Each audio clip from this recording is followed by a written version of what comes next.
looking ahead, what are some challenges of virtual staffing when you think about like the next 12 to 24 months? Pete, what do you think are big challenges? I can't think of any off the top of my head as far as. Are we going to run out of people that speak English in Mexico? No, but a challenge really could be a lot more people in the U.S. If you're I heard this stat from MSN.com like a year ago, and they said if you are doing your job remotely 40 hours a week, your job will be outsourced within the next 5 to 10 years, no matter what you do. So I think you're going to start seeing more and more people in the U.S. have to elevate their knowledge about, especially AI and IT. Like they're going to have to go into those type of jobs.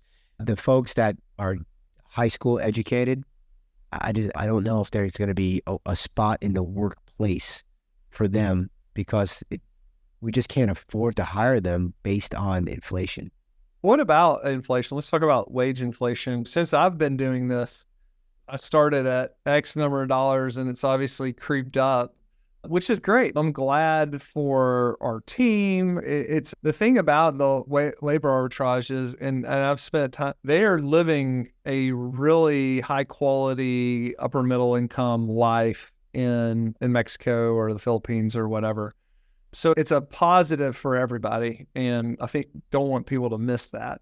But what about wage inflation? Does this get to the point where it keeps creeping up? I know as more and more people do this, we've experienced this internally.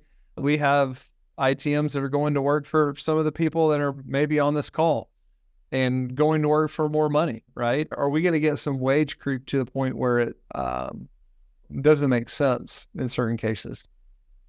I think in certain cases, for sure. I'll tell. We track on our platform. We have over 800 jobs that are paid through the platform right now, and we are seeing a wage increase, but not as much as I thought.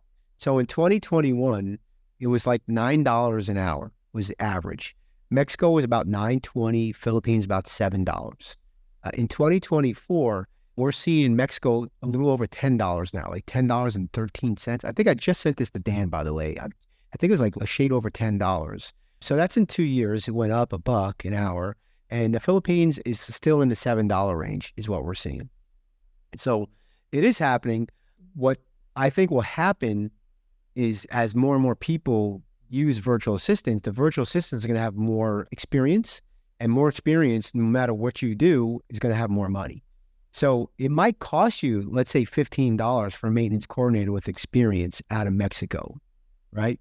However, that same person in the US with zero experience still might ask for 17, 18 bucks an hour, plus they need benefits and all that stuff.